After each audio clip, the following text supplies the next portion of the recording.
Hi, magluto tayo ng sabaw ng mais saka may buto-buto guys. Ayan, pakuluan muna natin yung buto-buto saka hugasan pag kumulo na yan guys at ilipat doon sa malinis na tubig.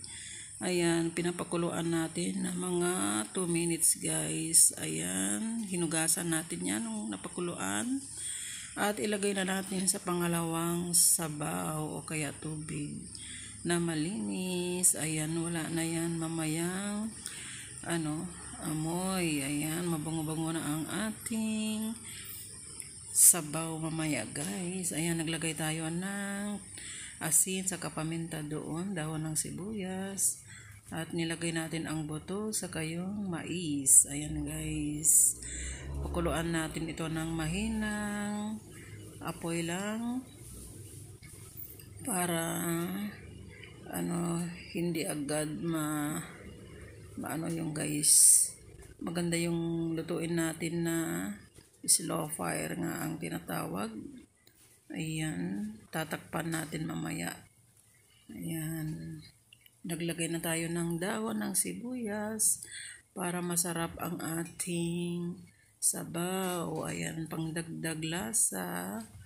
Ayan, ang ating corn soup.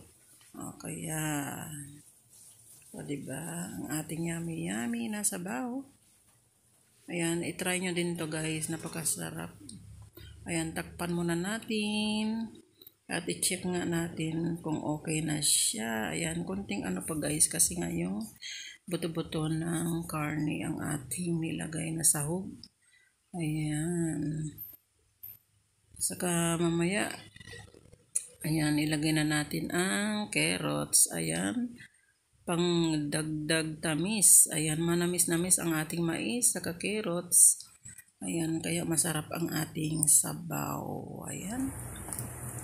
At naglagay tayo ng dates. Ayan, pang dagdag tamis din yan guys. Ayan, Chinese herbs yan.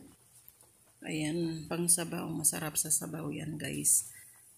At naglagay na tayo ng cabbage. Dahil okay na guys ang ating mais.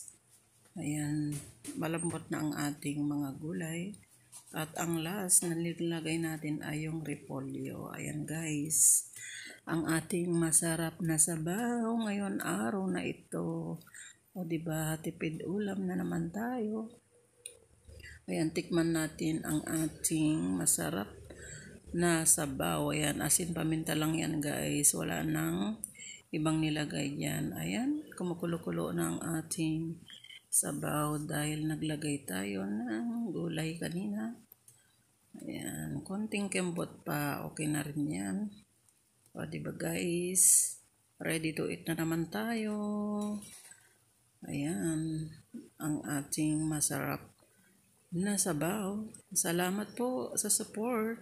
God bless you all. Thank you, thank you. God bless.